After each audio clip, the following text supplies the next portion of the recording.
Welcome back to my channel Anna's kitchen lab. അപ്പോൾ ഞാൻ ഇന്നൊരു പുതിയ റെസിപ്പിയുമായിട്ടാണ് വന്നിട്ടുള്ളത്. ബീഫ് ലോലിപോപ്പാണിത്. ഇത് പ്രത്യേകിച്ച് ആർക്ക് വേണ്ടിയെന്ന് ഡെഡിക്കേറ്റഡ് മീൻസ് നമ്മുടെ വീട്ടിലെ കുട്ടിക്കുറുമ്പുകൾക്ക് വേണ്ടിയിട്ട് ഡെഡിക്കേറ്റ് ചെയ്തൊരു ഡിഷാണിത്. പ്രത്യേകിച്ച് ലോലിപോപ്സൊക്കെ നമുക്ക് നമ്മളെ വീട്ടിലെ കുട്ടിക്കുറുമ്പുകൾക്കും ഏറ്റവും കൂടുതൽ ഇഷ്ടം ഉണ്ടാവുക. കുട്ടികൾക്ക് മാത്രമൊന്നുമല്ല, നമ്മളെപ്പോലത്തെ വലിയവർക്കും ഇഷ്ടമൊക്കെ ഉണ്ടാകും. അപ്പോൾ ഉണ്ടാക്കുന്ന മെത്തേഡ് നോക്കാം. അതിനു മുമ്പായി ആദ്യമായി എൻ്റെ ചാനൽ കാണുന്നവർ ആ ചുവന്ന സബ്സ്ക്രൈബ് ബട്ടണും കൂടെ തന്നെ ബെൽ ഐക്കണിൽ ഓൾ എന്ന ഓപ്ഷനും നിൽക്കാൻ മറക്കല്ലേ. ഞാനിവിടെ തവ വെച്ചിട്ട് നന്നായി ചൂടാക്കി അതിലേക്ക് എണ്ണ ഒഴിച്ചിട്ടുണ്ട്. നമുക്ക് ഒരു 2 ഉള്ളി മതി കേട്ടോ. ഞാനിവിടെ 2 വലിയ ഉള്ളിയാണ് എടുത്തിട്ടുള്ളത്. കുറച്ച് അധികം ഇട്ടിട്ടുണ്ട്. നിങ്ങൾക്ക് എങ്ങനെയാണെന്ന് വെച്ചാൽ അങ്ങനെ ഇടാം. അതൊന്ന് കൊത്തിയരിഞ്ഞ് നന്നായി കൊത്തിയിട്ടൊന്നുമില്ല, ഒരു ഹാഫ് ആക്കിയിട്ടിട്ടുണ്ട്. നമുക്കിത് നന്നായി വഴറ്റിയെടുക്കണം. അപ്പോൾ പെട്ടെന്ന് വഴറ്റിയെടുക്കാൻ വേണ്ടിയിട്ട് തന്നെ നമുക്ക് ഇതിലേക്ക് ഉപ്പ് ചേർത്തെടുക്കാം. ഉപ്പ് ചേർത്തെടുത്ത് നമുക്ക് പെട്ടെന്ന് തന്നെ ഇത് വഴറ്റി കിട്ടാനുള്ള സാധ്യത കൂടും. അപ്പോൾ അതുകൊണ്ട് നമുക്ക് ഒരു 1/4 ടീസ്പൂൺ ഉപ്പ് ചേർത്തെടുക്കാം. അതിനുശേഷം ഇതിലേക്കൊരു 1/4 ടീസ്പൂൺ മഞ്ഞൾ എന്ന് പറയുന്നത് നമുക്ക് എല്ലാവർക്കും അറിയാമല്ലോ, ഇത് ആൻറ്റി ബാക്ടീരിയൽ. ഇത് നന്നായി നമുക്ക് വഴറ്റി കൊടുക്കാം. അതിനുശേഷം ഞങ്ങൾക്ക് ഇതിലേക്ക് ഇഞ്ചി മിക്സിയിലിട്ട് ചതച്ചത് ഒന്ന് ക്രഷ് ചെയ്തിട്ട് ഇതിലൊക്കെ ഇട്ട് കൊടുക്കുക. അല്ലാതെ നമ്മൾ മുറിച്ചിടുകയാണെങ്കിൽ കുട്ടികൾക്ക് കടിക്കുമ്പോൾ അവർക്ക് എന്താ പറയുക, ഇതിലോട്ടുള്ള ഇഷ്ടം കുറഞ്ഞു പോകും. പക്ഷെ നമ്മൾ ചതച്ചിടുകയാണെങ്കിൽ അതിൻ്റെ ഒരു ഫ്ലേവർ ഉണ്ടാവുകയും ചെയ്യും, പക്ഷെ കടിക്കില്ല. അതുപോലെ തന്നെ ഞാനിവിടെ വെളുത്തുള്ളിയും ചതച്ച് വെച്ചിട്ടുണ്ട്. പച്ചമുളക് ഇതുപോലെ തന്നെ മിക്സിയിലിട്ട് അടിച്ചതാണ്. അപ്പോൾ ഇതൊക്കെ മിക്സിയിലിട്ട് അടിക്കാൻ കാരണം അപ്പോൾ നമുക്ക് ഇതൊക്കെ റൗണ്ട് ചെയ്യുമ്പോൾ കുഴച്ചിട്ട് നല്ല റൗണ്ട് ബോൾസ് ആക്കുമ്പോൾ നമുക്ക് ഇത് പെട്ടെന്ന് തന്നെ നമുക്ക് ബോൾസ് ആക്കി എടുക്കാൻ പറ്റും.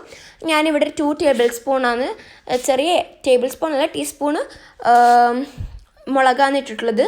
നിങ്ങളെ എരിവ് അനുസരിച്ചിട്ട് നിങ്ങൾക്ക് നല്ല എരിവാണെങ്കിൽ അങ്ങനെ നിങ്ങൾക്ക് കൂട്ടുകയോ കുറയ്ക്കുകയോ എങ്ങനെയോ ചെയ്യാം. നമുക്ക് നന്നായി വഴറ്റി കൊടുക്കാം. വഴറ്റുന്നവർ ഇതിൻ്റെ ആ ഒരു ടേസ്റ്റ് മാറി വരും. ഇനി നമുക്കിതിൻ്റെ ഒരു പച്ച ഇതൊക്കെ മാറി അടുത്തതായി നമ്മുടെ മെയിൻ ഇൻഗ്രീഡിയൻ്റായ ബീഫാണ് ഇട്ട് കൊടുക്കേണ്ടത്. ഞാനിവിടെ ഇത് ഉപ്പും മഞ്ഞളൊക്കെ ഇട്ട് പുഴുങ്ങി വെച്ചതാണ്. ഇതെടുത്തിട്ട് പുഴുങ്ങിയത് ശേഷം ഞാനൊന്ന് മിക്സിയിലിട്ട് ഒന്ന് ഗ്രൈൻഡ് ചെയ്തിട്ടുണ്ട്. നന്നായിട്ട് ഗ്രൈൻഡ് ചെയ്ത് പേസ്റ്റ് ഒന്നും ആക്കണം കേട്ടോ. ജസ്റ്റ് ഒന്ന് എന്താ പറയുക, ഒരു കൈനെ കൊണ്ടൊക്കെ ഇതെല്ലാം ആക്കിയ പോലെ തന്നെ ജസ്റ്റ് ഒന്ന് തിരിച്ചെടുത്താൽ മതി. നമുക്കിതൊക്കെ മസാലയിൽ നന്നായി ചേരുന്ന തരത്തിൽ ഇതൊന്ന് വഴറ്റിയെടുക്കണം. ബീഫും മസാല ഒക്കെ നന്നായി വഴറ്റിയ ഒരു മസാലയായി മാറണം. നമുക്കിതിലേക്ക് കുറച്ച് കുരുമുളക് പൊടി ഇട്ടെടുക്കണം. ഒരു കുരുമുളക് പൊടി കുറച്ച് ഞാൻ അധികം ഇട്ടിരുന്നു കേട്ടോ.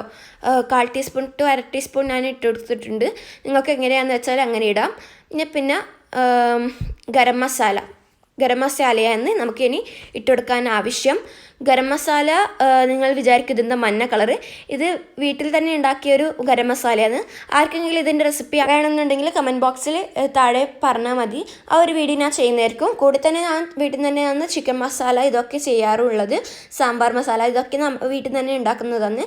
നമുക്ക് ഇതിലേക്ക് കൊറിയാണ്ടർ ലീവ്സ്, അതായത് മല്ലിച്ചപ്പ് ചെറുതായി കൊത്തി അരിഞ്ഞ് വെച്ചത് ഇതിലേക്ക് ആഡ് ചെയ്ത് കൊടുക്കാം. അപ്പോൾ ഞാൻ ഇവിടെ ഒരു കുറച്ച് മല്ലിച്ചപ്പ് എടുത്തിട്ടുണ്ട്. അപ്പോൾ കൊത്തി അരിഞ്ഞ ഒരു 2 to 3 ടേബിൾ സ്പൂണോളം ഇതുണ്ടാകും. ഇനി ഇത് ഞങ്ങൾക്ക് നന്നായി വഴറ്റി കൊടുക്കാം. ഇത് വഴറ്റുന്നവർ നല്ല എന്താ പറയുക, നല്ലൊരു മസാല, നല്ല മണവും നല്ല ഇതൊക്കെ വരുന്നുണ്ട്. ഇതിന് നന്നായി വഴറ്റി കൊടുക്കാം. ഇനി ഇതിലേക്ക് ഞങ്ങൾക്ക് പുഴുങ്ങി വെച്ച പൊട്ടാറ്റോ, ഉരുളക്കിഴങ്ങ് ഇട്ട് കൊടുക്കാം.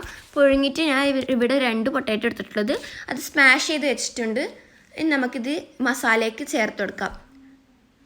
അപ്പോൾ ഞാൻ പുഴുങ്ങി വെക്കുമ്പോൾ ഉപ്പോ മഞ്ഞളോ ഇതൊന്നും ഇട്ടിട്ടില്ല. അപ്പോൾ നിങ്ങൾക്ക് ഞാനിവിടെ പൊട്ടാറ്റോയിൽ ഉപ്പും മഞ്ഞളും ഇടാത്തത് കൊണ്ട് ഞാനിതിലേക്ക് ഉപ്പും മഞ്ഞളും ഒന്ന് ജസ്റ്റ് ഒരു 1/4 ടീസ്പൂൺ ഉപ്പും പിന്നെ ഒരു 1/4 ടീസ്പൂൺ മഞ്ഞളൊക്കെ ചേർത്ത് കൊടുക്കുന്നുണ്ട്. അപ്പോൾ എല്ലാം ഒരു കറക്റ്റ് ഉപ്പും മഞ്ഞൾ ഞാൻ മറ്റേലിടാൻ മറന്നുപോയത് കൊണ്ടാണ് ഞാൻ ഇതിലേക്ക് ഇടുന്നത്.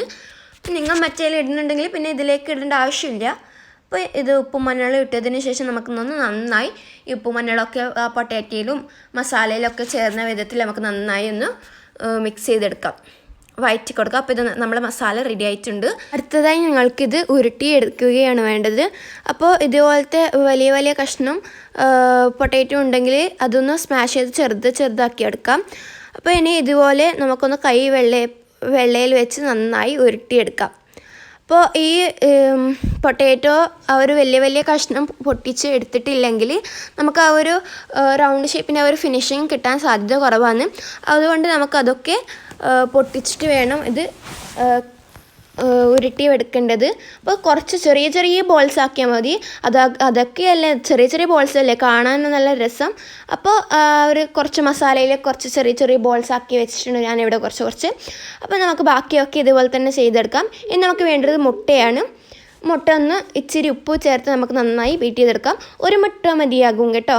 നമുക്ക് കുറേ മുട്ടയൊക്കെ എടുത്ത് വേസ്റ്റ് ആക്കേണ്ട ആവശ്യമൊന്നുമില്ല. ഒരു മുട്ട ധാരാളമാണ് ഈ ഒരു കോട്ടിങ് ചെയ്യാൻ വേണ്ടിയിട്ട്. ഇനി വേണ്ടത് നമുക്ക് ഓട്സ് ആണ്. ബ്രെഡ് ക്രംസ് ആയാലും പ്രശ്നമില്ല, പക്ഷേ ഈ ഒരു ബോൾസിന് ലോലിപോപ്സിന് നല്ലത് ഓട്സ് ആണ്. കാരണം ഇത് പുറത്ത് കുറച്ചും കൂടെ ക്രിസ്പി ആയി കിട്ടും. ഇനി നമുക്കിതേപോലെ കോട്ടിങ് ചെയ്തെടുക്കാം. മുട്ടയിലിട്ടിട്ട് അതിന് ശേഷം ഓട്സിൽ മുക്കിയിട്ട് നമുക്കിതൊന്ന് ജസ്റ്റ് ഒന്ന് റോൾ ചെയ്തെടുക്കാം. റോൾ ചെയ്തതിന് ശേഷം നമുക്കൊന്ന് കൈവെള്ളയിലിട്ടൊന്ന് ജസ്റ്റ് ഒന്ന് മെല്ലെ പ്രസ് ചെയ്ത് കൊടുക്കുക. അതാകുമ്പോൾ നമ്മൾ പൊരിക്കുമ്പോൾ ഇതൊന്ന് വേറെ വേറെ ആകാനുള്ള സാധ്യത കുറഞ്ഞു കിട്ടും. അല്ലെങ്കിൽ നമ്മൾ പൊരിച്ചെടുക്കുമ്പോൾ ഇതിൻ്റെ ഉള്ളിലൊക്കെ ഇതൊക്കെ മാറി പൊരിച്ചുമ്പോൾ ഫ്ലോപ്പായി പോകാനുള്ള സാധ്യത കൂടും. അപ്പോൾ നമുക്കിതൊക്കെ റോൾ ചെയ്തതിന് ശേഷം ഒന്ന് ജസ്റ്റ് പ്രസ് ചെയ്യാം. ഇനി നമുക്ക് ആവശ്യം ടൂത്ത് പിക്കാണ്. അപ്പോൾ ടൂത്ത് പിക്ക് കഴുകി വെക്കുക. ഞാനിവിടെ കഴുകി വെച്ചിട്ടുണ്ട്. നമ്മൾ ഇതുപോലെ റോൾസ് ആക്കി വെച്ചതിന് ശേഷം ഇതുപോലെ ടൂത്ത് പിക്ക് കുത്തി കൊടുക്കാം. നിങ്ങൾക്ക് ഇത് ചോയ്സാണ് കേട്ടോ. ടൂത്ത് പിക്ക് ഫ്രൈ ചെയ്തതിന് ശേഷം നമുക്ക് കുത്തി കൊടുക്കാം, അല്ലെങ്കിൽ ഇതുപോലെ കുത്തിയതിന് ശേഷം ഫ്രൈ ചെയ്തെടുക്കാം. ഞാനിവിടെ കടായി വെച്ചിട്ടുണ്ട്, നന്നായി ചൂടായിട്ടുണ്ട്. ഇനി ഇതിലേക്ക് ഓയിൽ ചേർത്ത് കൊടുക്കാം. ഞാനിവിടെ കോക്കനട്ട് ഓയിൽ യൂസ് ചെയ്യുന്നത്. നിങ്ങൾക്ക് ഏത് ഓയിലാണ് നിങ്ങൾ സാധാരണ യൂസ് ചെയ്യില്ല അത് എടുത്താലും മതി. അപ്പോൾ ഇനി നമുക്ക് ലോലിപോപ്സ് ഓരോന്നായി ഇട്ട് പൊരിച്ചെടുക്കാം. അപ്പോൾ ചിലയാൾക്ക് ലോലിപോപ്സിൻ്റെ സ്റ്റിക്കൊക്കെ വേറെ വേറെയായി പൊരിച്ചെടുക്കുമ്പോൾ ഇതാകാനുള്ള ചാൻസ് കൂടുതലാണ്. അപ്പോൾ നിങ്ങൾക്ക് ഏതാണ് ഈസിയായി തോന്നുന്നത് അതുപോലെ ചെയ്തെടുത്താലും മതി. ആദ്യം കുത്തിയിട്ട് ചെയ്യുന്നത് ഇതിനേക്കാളും എനിക്ക് തോന്നുന്നത് ആദ്യം ഫ്രൈ ചെയ്തതിന് ശേഷം കുത്തി കൊടുക്കുന്നതായിരിക്കും നല്ലത്. അപ്പോൾ നമുക്കിതുപോലെ എല്ലാം ഫ്രൈ ചെയ്തെടുക്കേണ്ട ആവശ്യമുണ്ട്. അപ്പോൾ എല്ലാം കൂടെ നമുക്ക് ഫ്രൈ ചെയ്തിട്ട് ഒരു പ്ലേറ്റിലേക്ക് സെർവ് ചെയ്ത് കൊടുക്കാം. ഞാനൊന്നും കൂടെ ഫ്രൈ ചെയ്യുന്നത് കാണിച്ചിട്ടുണ്ട്. ഇതേപോലെ നല്ല റെഡ് കളറായിരിക്കും ഇത് കാണാനുണ്ടാവുക. ഫ്രൈ ആയ ശേഷം ഇത് കടിക്കുമ്പോൾ തന്നെ നല്ല ക്രിസ്പി ആയിരിക്കും. അതുകൊണ്ട് തന്നെ നമ്മളെ കുഞ്ഞുമക്കൾക്ക് നല്ലോണം ഇഷ്ടപ്പെടുന്ന ഒരു ലോലിപോപ്പാണിത്. എല്ലാവരും കുഞ്ഞുമക്കൾക്ക് ഉണ്ടാക്കി കൊടുക്കാം. കൂടെ ദിവസം കൂടി ഉണ്ടെങ്കിൽ പിന്നെ പറയേ വേണ്ട, ഇത് ടിം വെച്ച് തീരും. അപ്പോൾ ഇതെല്ലാവരും ഉണ്ടാക്കി നോക്കുക. ഇനി പുതിയ റെസിപ്പിയുമായിട്ട് വരാം. അതുവരേക്കും thank you for watching this video. അസ്സലാമു അലൈക്കും.